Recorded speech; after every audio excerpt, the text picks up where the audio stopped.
Hello, अस्सलाम वालेकुम। आप लोग में से कोई वेरीफाई कर दे आवाज़ क्लियर आ रही है? मैं लेक्चर कंटिन्यू ये सर करूँगा। आ रही है। Okay, good.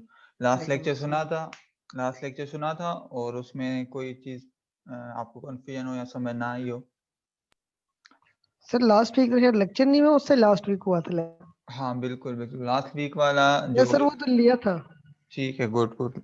लास्ट वीक वाले वो लेक्चर तो में लिया। अभी रिकॉर्डिंग शेयर की थी जिसमें अच्छा लास्ट लेक्चर जो था मेरा, जो मतलब अभी हुआ था उसमें जो टॉपिक हमारा था डीसी मशीन्स, मतलब मशीन्स के हवाले से पहले ज़िक्र हुआ था कि मशीन क्या होती है, electrical to mechanical power transfer, और फिर उसके हवाले से फिर मैंने क्लासिफिकेशन की और फिर हम जो है ना स्टिक हुए हैं फिलहाल डीसी मशीन से। फिर मैंने डीसी मशीन्स के जो कंस्ट्रक्शन और वर्किंग प्रिंसिपल दोनों with the help of the animation जो यूट्यूब की वीडियो शेयर करके मैंने समझाया था। आई होप कि अंडरस्टैंडिंग उससे डेवलप हो गई होगी कि वो है क्या चीज़। ठीक है।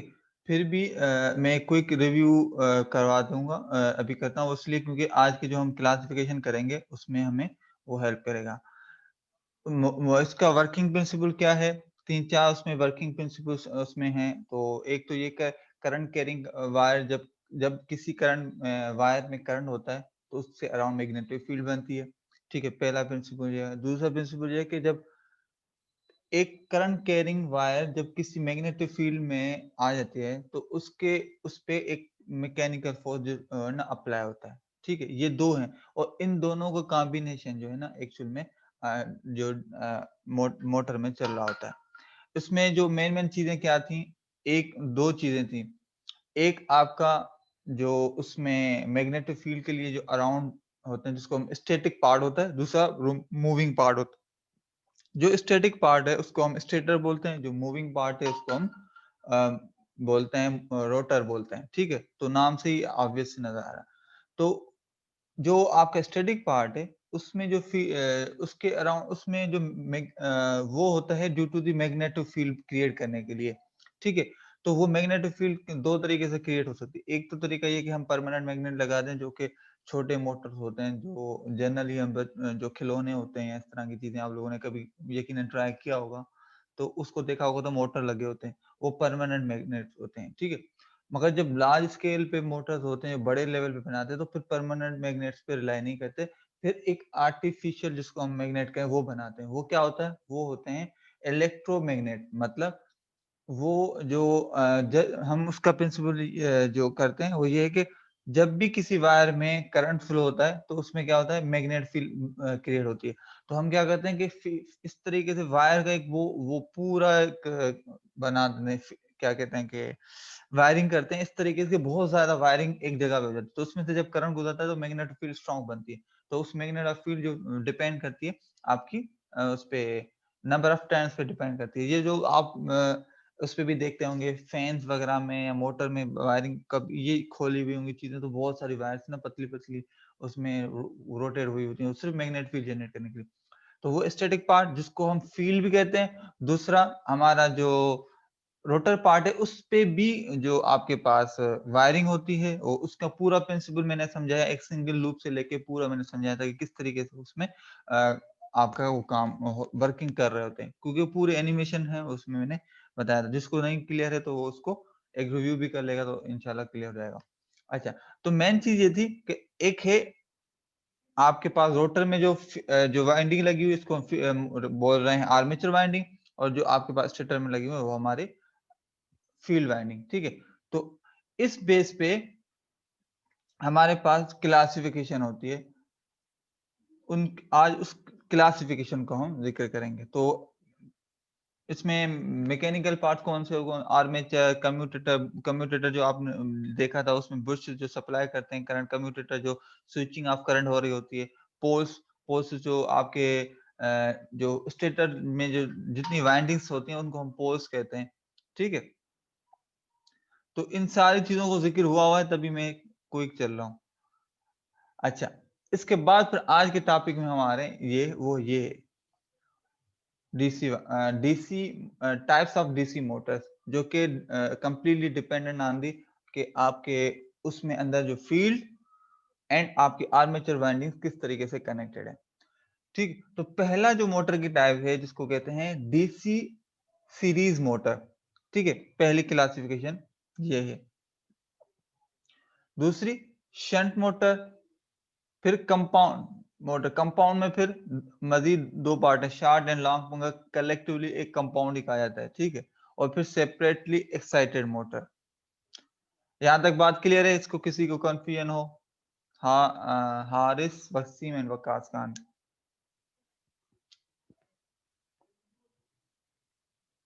क्लियर है सर। ओके, अच्छा, अब हम वन बाय वन एक एक को देखते हैं। सबसे पहले आते हैं DC shunt motor. DC shunt motor है क्या?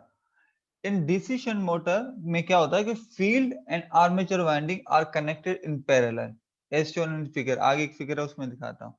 अच्छा, उस कॉम्बिनेशन में क्या होता है, in this combination is connected across से common D C water, sorry water नहीं, पावर सप्लाई, वाटर सप्लाई नहीं।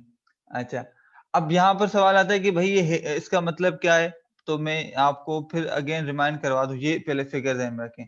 मैंने आपको क्या बताया था कि हम जो मोटर जब बनाते हैं स्टेटर में जो वाइंडिंग जो वाइंडिंग लगाते हैं, तो उसमें भी क्या हो रहा था, उसको भी हमें क्या करना था, उसको मैग्नेट बनाने के लिए उसको भी सप्लाई देनी थी, ऐसे ही था। और जो आपके रोटर है उस पे भी जो वाइंडिंग है उसको भी हमें सप्लाई देना था। मगर जो रोटर में आपके पास वाइंडिंग में है तो हम उसको कम्यूटेटर और बुशेस के थ्रू जो सप्लाई दे रहे हैं, जो कि कंटिन्यूस चेंज हो रही होती है उसमें। अच्छा, अब इनको जो सप्लाई, तो हमारे पास ऑप्शन ये है कि हम सप्लाई, ये जहाँ जो वाइंडिंग है इनके कनेक्शन और जो रोटर के साथ जो आप सप्लाई लगा रहे हैं इनके कनेक्शन इस पैरेलल में लगा दें, तो उसको हम कहते हैं शंट डीसी मोटर। बात क्लियर हुई या नहीं? या इसमें मजीद और इलेबोरेट करने की जरूरत है?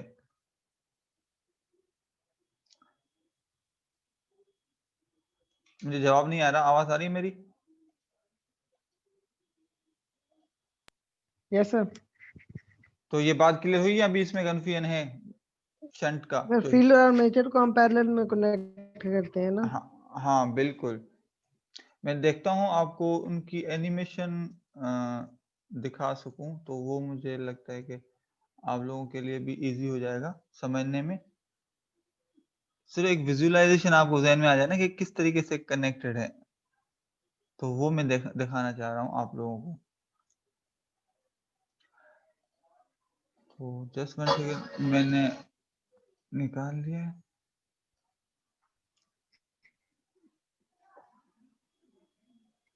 ठीक है, एक मेरे पास पेंटिंग आ गई।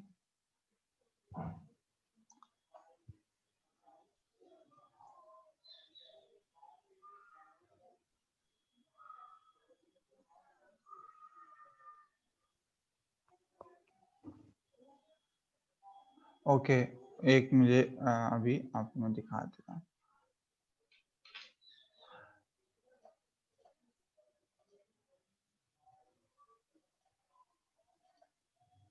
ये चेक करें। अब इसमें क्या हो रहा है, ये आप नोट करेंगे, ये जो आपके पास जो है रोटर पार्ट है और ये जो आपका है स्टेटर पार्ट है, मतलब इस साइड की वाइंडिंग्स हैं, ये पोल्स है हमारे, मतलब इसको हम नॉर्थ पोल कहते हैं, ये हमारा साउथ पोल है।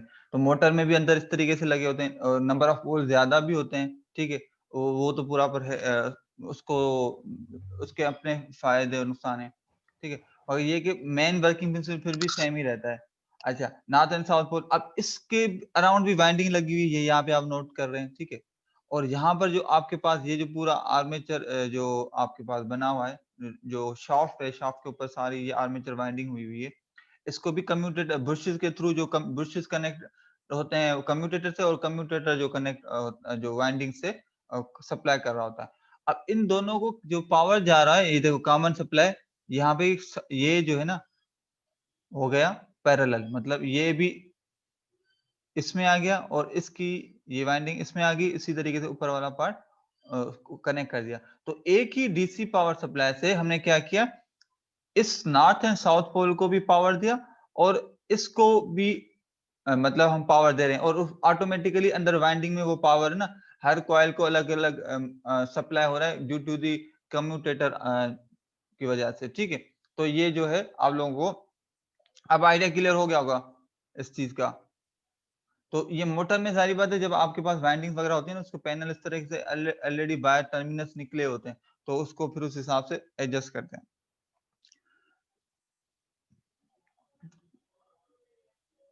बात क्लियर हो गई? ये कुछ समझ में आया? कुछ विजुअलाइजेशन? ठीक है। अब होता क्या है, the resistance of the shunt field winding, मतलब जो आप हमने शंट जो पैरेलल में लगाई is always higher than the armature winding, मतलब जो हमारी जो फील्ड वाइंडिंग है, क्योंकि वो फील्ड वाइंडिंग जो होती है उसकी जो रेजिस्टेंस ज्यादा होती है, उस ज्यादा होने की वजह क्या है? क्योंकि जो आपने देखा था नॉर्थ और साउथ पोल के अराउंड जो वाइंडिंग बनी हुई थी, इसके नंबर ऑफ टर्न ज्यादा होते हैं, और नंबर ऑफ टर्न ज्यादा होने का मतलब है वायर की लेंथ ज्यादा, और वायर की लेंथ का मतलब ज्यादा होने का मतलब है कि आपके पास उसमें रेजिस्टेंस ज्यादा। ठीक है, ये बेसिक वो जो है इलेक्ट्रिकल के जो कॉन्सेप्ट है, जो कि हम पहले ही कर भी आए इस तरह के प्रॉब्लम ना। तो अब क्या हुआ, हमारे पास डीसी में आर्मेचर एंड जो आपके पास शंट दोनों पैरेलल में कनेक्ट हो गए।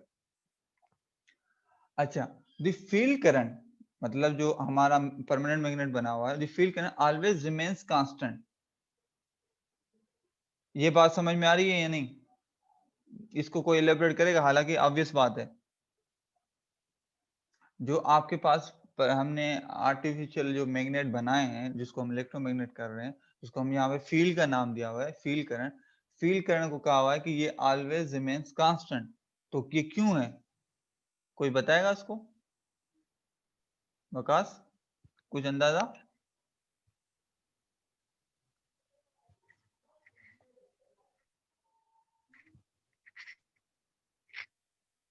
वकास, कुछ भी, कोई यस गलत सर। है, टेंशन ना लें, ये बताएं कि आपके टाइम में क्यों ऐसे है कि मतलब ये लिखा ऑलवेज रिमेन्स कांस्टेंट। ये हम बात अभी करें डीसी शंट मोटर की। इसमें कह रहा है कि डीसी जो उसको आपके पास फील्ड को करंट जा रहा है वो हमेशा कांस्टेंट होता है। मगर क्यों? आपके थोड़ा सा सोचें, गलत सही को जहन से निकाल लें, मुझे बस आप अपने अंडरस्टैंडिंग के हिसाब से जो भी समझ में आता बताएं। सर क्योंकि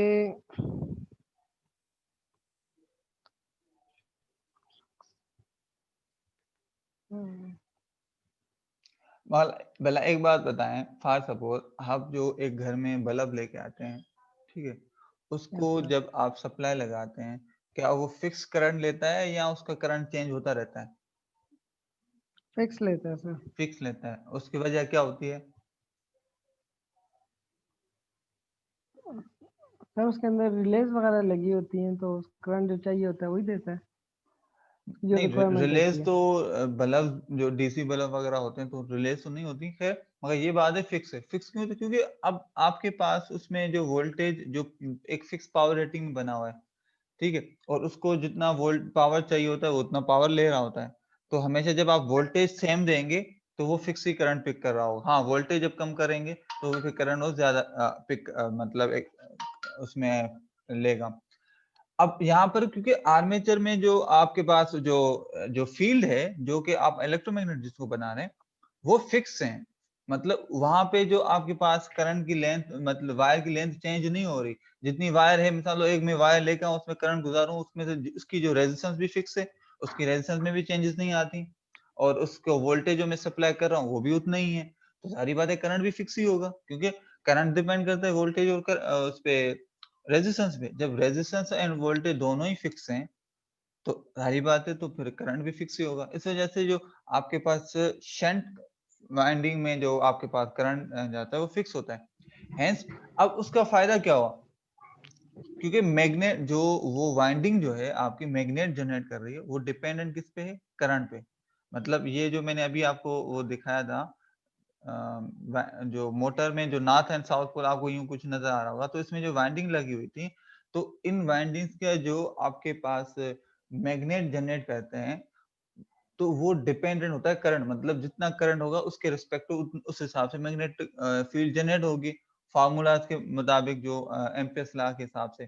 ठीक है, तो मैग्नेटिक फ्लक्स, तो अब करंट फिक्स है तो इसका मतलब क्या होगा? मैग्नेटिक फील्ड क्या होगी?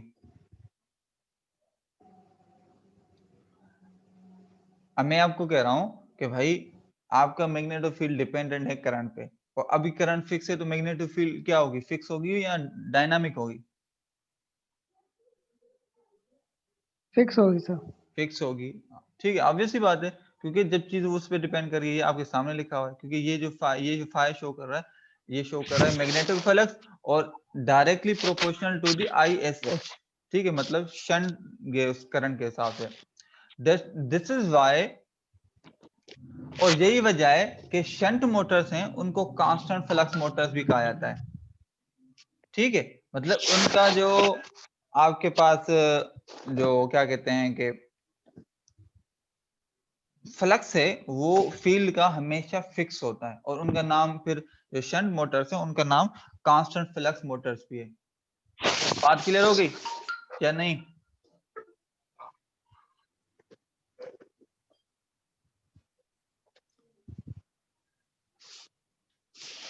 बात क्लियर है वकास? बाकी रिस्पॉन्ड ही नहीं कर रहे, I don't know why.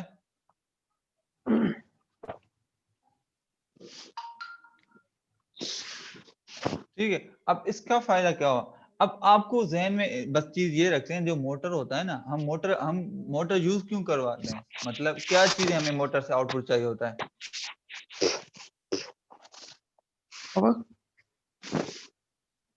Rotation. ठीक है, रोटेशन, और क्या? फॉर सपोज एक रोटेशन है, जिस तरह आपने अस्करी पार्क में तो शायद कराची वाले आप गए होंगे, या अस्करी नहीं तो वैसे वीडियोस में देखा होगा, एक बहुत बड़ा व्हील जो रोटर सर्किल घूमता है, जिसमें बंदे बैठते हैं और घूमता रहता है। अब उसकी स्पीड कम है,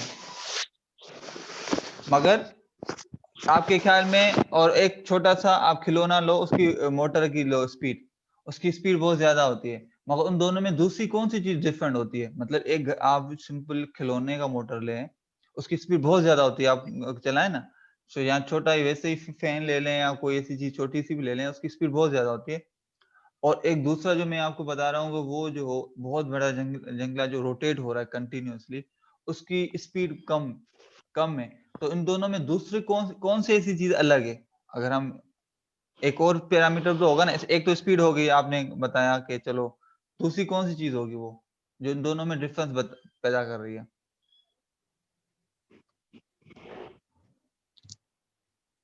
ये बेसिक सवाल है ना। मोटर पावर, शायद करंट। हाँ, नहीं करंट तो है। अब मैं सवाल को थोड़ा सा यूं रिफ्रेश कर दूं कि गाड़ियों को कभी आपने टायर खोले, कोई भी जी बाइक वगैरह, उसका नट आप हाथ से खोल सकते हैं? नहीं। तो फिर क्या करते हैं, उसमें एक वो लगाते हैं ना, एक दूसरा कोई, उसमें एक पूरी आर्म, टॉर्क। Exactly torque.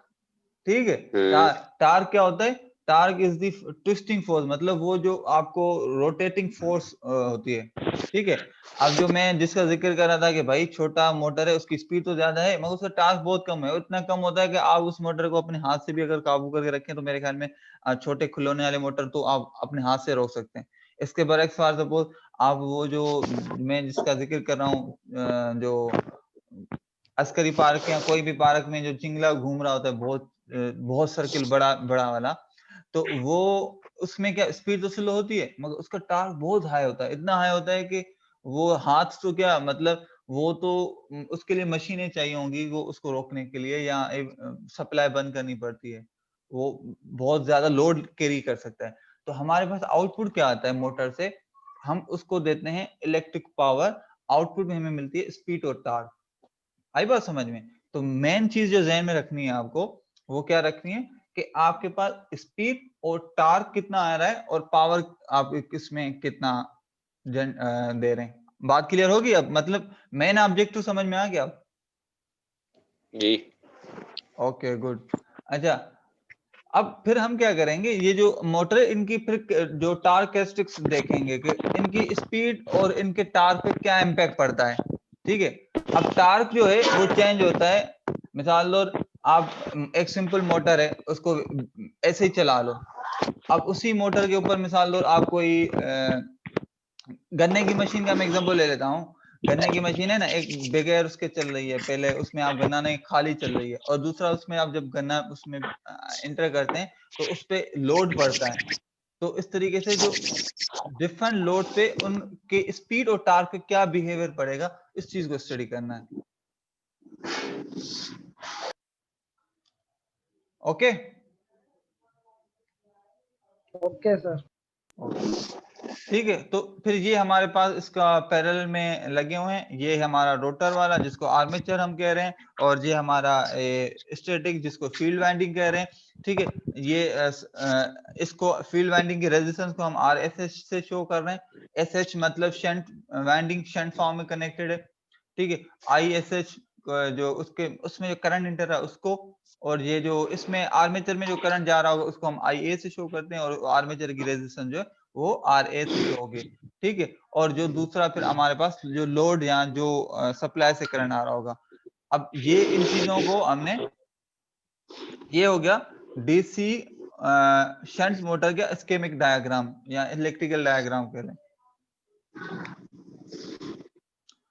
अच्छा, मैं इनके कैरेक्टरिस्टिक्स पे आगे आऊंगा, अभी इस पे देखें।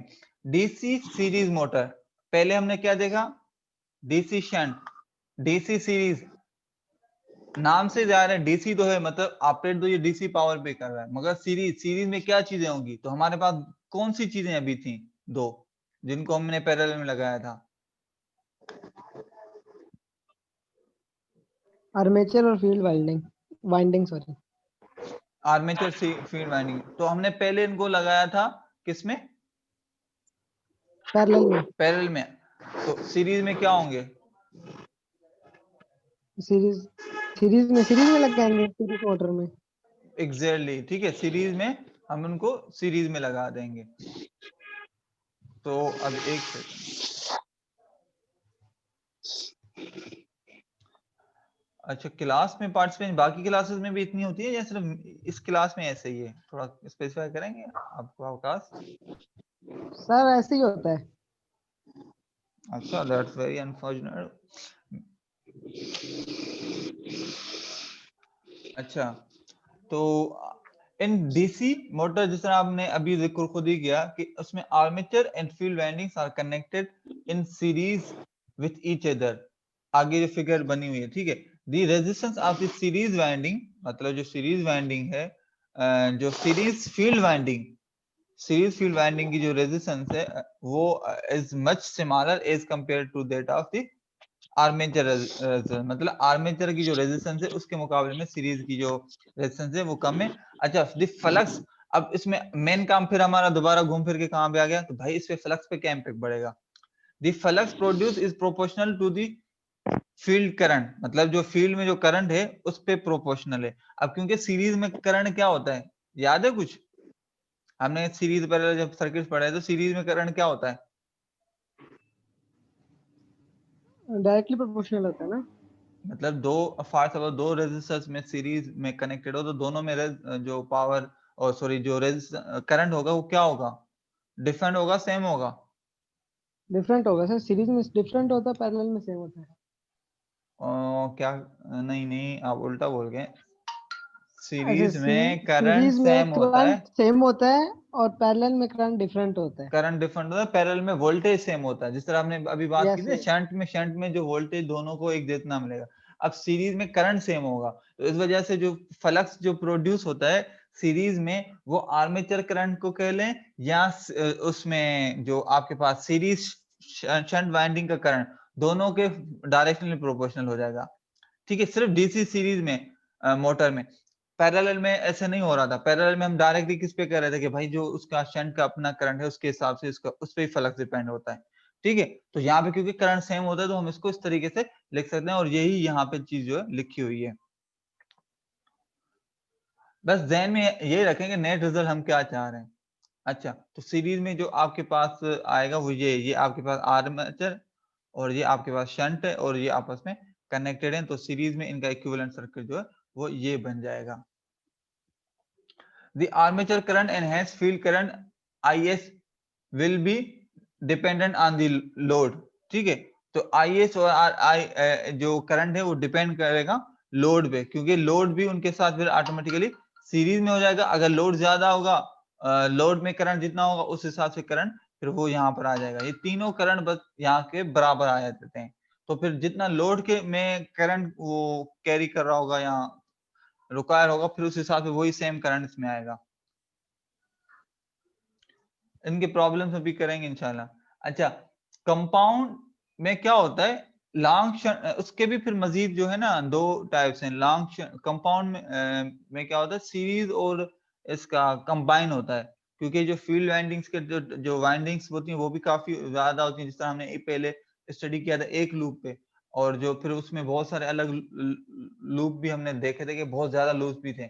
इस तरीके से दोनों में जो आपके पास फील्ड में भी जो है ना नंबर ऑफ पोल्स जो होते हैं ना वो कम या ज्यादा होते हैं। हमने तो सिर्फ 2 पोल्स के साथ देखा, फिर पोल्स बहुत ज्यादा होते हैं, ठीक है।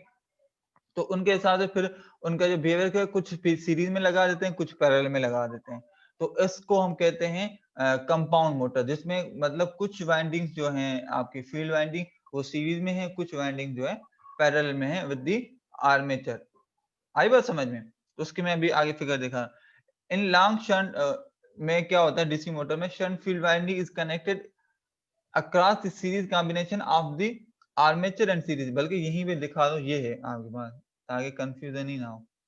ये जो है आपके पास जो शंट और ये सीरीज में, मतलब कुछ जो वाइंडिंग्स जो लगी हुई हैं इसके साथ आर्मेचर के साथ सीरीज में है, फिर उनका जो टोटल कॉम्बिनेशन है उसके साथ जो कनेक्टेड है पैरेलल में बाकी, तो इसको हम कहेंगे लॉन्ग शंट। अच्छा, ये भी, इसमें भी देखो पैरेलल और सीरीज दोनों है, इसमें भी दोनों पैरेलल और सीरीज दोनों है। तो इस वजह से दोनों कंबाइनली एक कैटेगरी में आते हैं, जिसको हम कहते हैं कंपाउंड डीसी मोटर। मगर इन दोनों में बिहेवियर क्या है कि इसमें पहले सीरीज में, फिर उस सीरीज के साथ जो है ना एक पैरेलल में शंट वाइंडिंग्स लगी हुई हैं, ठीक है, फील्ड वाइंडिंग। मगर इधर क्या है, इधर आपके पास कुछ जो है पहले आर्मेचर के साथ पैरेलल में, फिर उसका पैरेलल का जो भी नेट है उसके साथ आपके पास सीरीज में कुछ वाइंडिंग्स लगी हुई हैं। तो इसको कहते हैं शॉर्ट शंट कंपाउंड। बात समझ में आ गई? मतलब सीरीज में पहले हमने शंट देखा, फिर सीरीज देखा, फिर कंपाउंड में भी दो ही आ गए। अभी तक किसी को कोई कंफ्यूजन इसमें?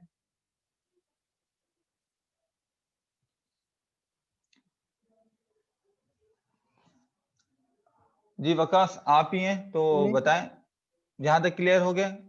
तो एक आपको यस समझ में आ गया तो बाकी लेक्चर सुन रहा होगा, उम्मीद है उनको भी क्लियर हो जाएगा।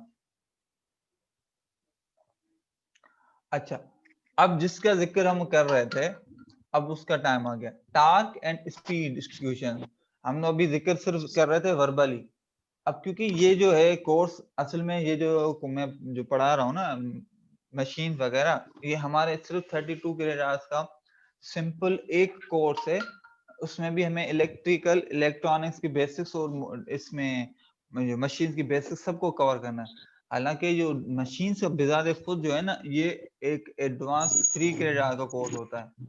मतलब इतना है, इसमें बहुत सारी चीजें, तो मैं सरसरी से ही चीजें लेके चल रहा हूँ जो कि सिर्फ आपको आइडिया हो जाए। बात क्लियर हो गई ना? Yes sir. ठीक है। अब स्पीड इक्वेशंस और टार्क स्पीड, अब हमने क्या दिया, इनपुट हमने क्या दिया, वोल्टेज एंड करंट, मतलब दूसरे लफ्जों में यूं कहेंगे इलेक्ट्रिकल पावर। आउटपुट में हमें क्या मिलेगा, स्पीड और टार्क, ठीक है। कहीं कहीं पे हमें स्पीड रिक्वायर्ड होती है, कहीं कहीं पे हमें जो है ना टार्क रिक्वायर्ड होता है, और इन दोनों के बीच में ना रिक्वायरमेंट्स हमारी चेंज होती रहती हैं। फॉर सपोज मिसाल, और जिस तरह मैंने आपको कहा गन्ने की मशीन के हवाले से एग्जांपल, इस तरह कोई भी रोटेटिंग देख लो, जहां पे आपको हैवी चीज कैरी करवानी हो, वहां पे आप मिसाल स्पीड इतनी ज्यादा नहीं चाहिए थी, आपको टार्क ज्यादा चाहिए होता है, फोर्स ज्यादा चाहिए होता है। तो इन दोनों के दरमियान ट्रेड ऑफ होता रहता है अपनी रिक्वायरमेंट्स के हिसाब से, ठीक है। मगर तो पहला पार्ट इसमें ये पहले समझना है कि इनकी इक्वेशंस क्या है। फिर उसके बाद जो है ना इलेक्ट्रिकल ड्राइव्स का एक कोर्स होता है, जिसमें फिर इनकी स्पीड और इनकी टार्क कंट्रोल करने का मैकेनिज्म्स, मतलब अब स्पीड भी हमें अपनी मर्जी से मिसाल दो रिक्वायरमेंट्स होती है, और टार्क भी कहीं भी हमें ज्यादा कहीं कम, तो इनको स्पीड और टार्क कंट्रोल का एक अलग अलग जो है ना इक्वेशंस और मैकेनिज्म्स हैं। तो पहले इसको देखते हैं। तो torque produced by motor will always be proportional to the air gap flux phi and the current flowing through the armature, जो आर्मेचर है उसमें, और जो आपके एयर गैप को, यहाँ पे किसका जिक्र हो रहा है, जो हम शाफ्ट लगाते हैं ना फील्ड वाइंडिंग, और उसके बीच में रोटर कनेक्ट होता है, तो इनके दरमियान जो, क्योंकि ये फिजिकली कनेक्टेड नहीं होते आपके स्टेटर और रोटर, ये फिजिकली हम इनको कनेक्ट नहीं करते, इन ये जो कनेक्ट होते हैं मैग्नेटिकली, क्योंकि जो आपके पास स्टेटर की जो मैग्नेटिक फील्ड होती है उसका गुजर होता है रोटर से, जिस तरह ट्रांसफार्मर के भी कहते हैं ना, ट्रांसफार्मर में भी फिजिकली कनेक्टेड प्राइमरी और सेकेंडरी वाइंडिंग्स नहीं होती, उनके दरमियान कोई भी फिजिकल कनेक्शन नहीं होता, मैग्नेटिकली कनेक्टेड होते हैं। ठीक है, इस तरीके से जो इसमें जो आपके पास फिजिकली कनेक्शन स्टेटर और जो आपके पास रोटर है डायरेक्टली कोई भी नहीं है, ये मैग्नेटिकली कनेक्टेड होता है, उनके दरमियान जो एयर गैप होता है ना, उस एयर गैप का फ्लक्स होता है वो, और जो आर्मेचर में करंट है, इस दोनों का जो प्रोडक्ट है आपका टार्क उस पर डिपेंड करता है। मतलब आपके पास या तो आप फ्लक्स बढ़ाएं तो आपके पास टार्क बढ़ जाएगा, या आप उसमें आर्मेचर का करंट बढ़ाएंगे तो आप उसके बाद टार्क बढ़ जाएगा, क्योंकि दोनों प्रोडक्ट हैं एक दूसरे, कोई भी एक चीज बढ़ेगी तो उसमें ओवरऑल टार्क बढ़ जाएगा। यहाँ तक बात क्लियर हो गई, ये इक्वेशन समझ में आ गई? ठीक है, इन दोनों पे डायरेक्टली प्रोपोर्शनल है। The flux produced by the field current hence phi will be proportional to the field current। ठीक है, और फ्लक्स किस पे डिपेंडेंट है, जिसका हम पहले ही जिक्र कर आए हैं, फ्लक्स किस पे डिपेंडेंट है, जो टॉर्क। उसमें नहीं, मैग्नेटिक फील्ड जो जनरेट हो रही है स्टेटर में, वो किस पे डिपेंडेंट थी? Armature winding. नहीं, ये कुछ ज्यादा तुक्के नहीं लगा रहे हैं आप।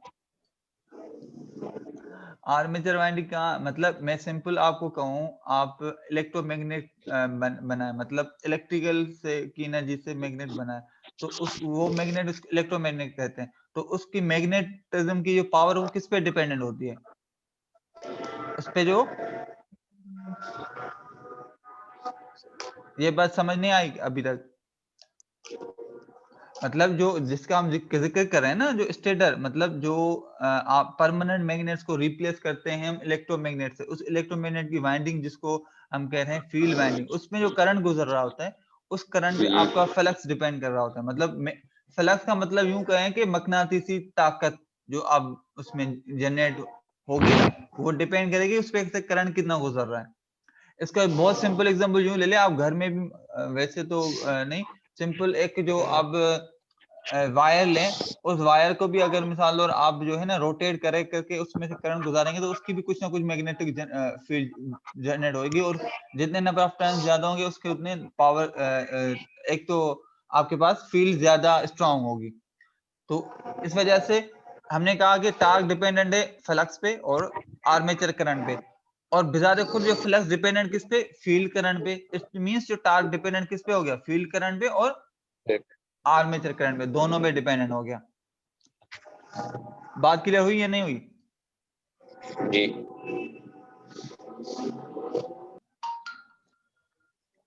अच्छा, अब टार्क इक्वेशन ऑफ दी जो डीसी शंट मोटर और डीसी सीरीज मोटर दोनों का। ठीक है, सीरीज मोटर जो इसमें आपके पास जो शंट मोटर है, जिसमें मतलब आपकी फील्ड और आर्मेचर वाइंडिंग दोनों पैरेलल में, उसमें जो आपके टार्क जो directly proportional is directly proportional to the armature current. ठीक है, जिसको IA से हमने शो किया। Hence in DC motor torque is proportional only to DC shunt motor only to armature current. ठीक है, मगर नीचे आए तो सीरीज में क्या था आपके पास, मतलब एक ये रोटर था और उसके साथ फील्ड वाइंडिंग जो है ना आपकी सीरीज में लगी हुई थी, और दोनों का करंट क्या था, सेम था। तो हम अभी जिक्र कर रहे हैं, तो उसका जो करंट जो है, उसका जो टार्क है वो डिपेंड किस पे करता है, आर्मेचर करंट पे के स्क्वायर पे। बस एक चीज ध्यान में रखें, क्या शंट पे सिंपल IA पे आपका टार्क डिपेंड हो रहा है, और जब आप सीरीज में आते हैं तो आपके पास टार्क किस पे डिपेंडेंट है, उसके स्क्वायर पे, जो आर्मेचर करंट है उसके स्क्वायर पे। आई होप कि ये बात क्लियर हो गई हो।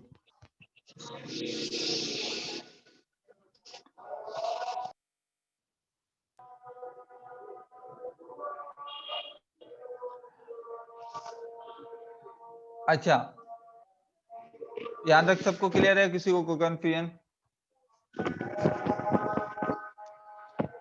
नहीं सर। अच्छा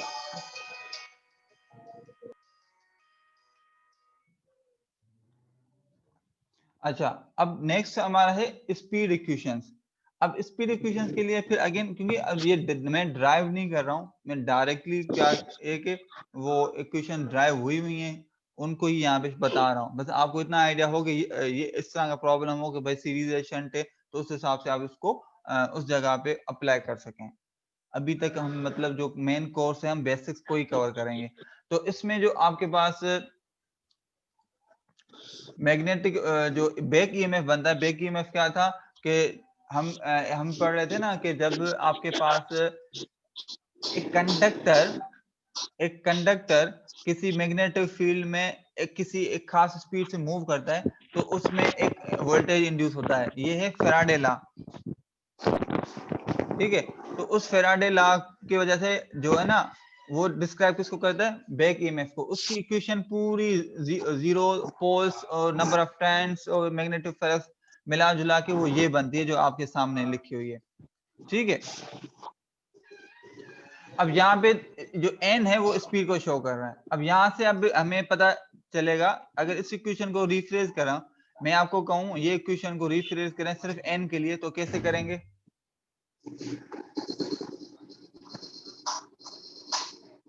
EB is equal to n p phi z over 60a। अब मैं आपको कहूं इसमें सिर्फ n को इंडिपेंडेंट कर दो, तो कैसे करेंगे? जो n के साथ मल्टीप्लाई में डिवाइड के साइड क्या हो जाएंगे, और इक्वल के साइड क्या हो डिवाइड। जाएंगे, डिवाइड।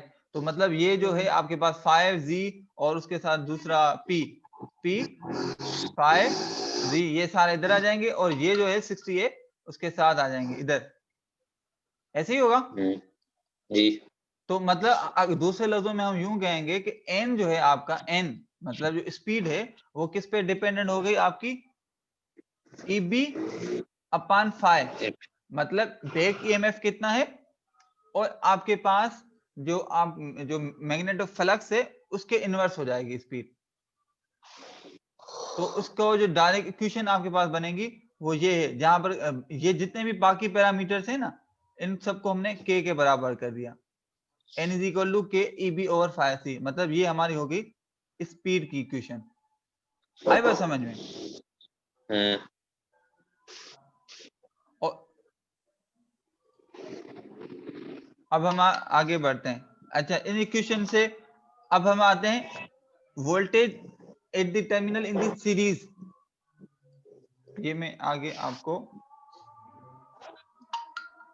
ये यहाँ पे ये देखो, ये वोल्टेज किसके बराबर होगा, इसमें जो EB मतलब आर्मेचर के अंदर जो बैक ईएमएफ होता है इसको हम EB कह रहे हैं, बैक ईएमएफ, ठीक है। इसका ये वोल्टेज और ये जो इसमें जो वोल्टेज होगा जिसको हम कहते हैं VA, दूसरे और V is equal to IR के बराबर होता है, तो IA और RA। तो V इज इक्वल टू किसके बराबर हो गया सीरीज में, EB प्लस IARA। ये सिर्फ सीरीज में होगा, तो यही चीज यहाँ पे जिक्र हुआ है सीरीज के लिए, ये जो यहाँ पर। अच्छा, मीटिंग लिंक खत्म हो रहा है, मैं आपको नया लिंक शेयर कर रहा हूँ। अभी तक इसमें कोई क्यूरी है, किसी को पूछ लें।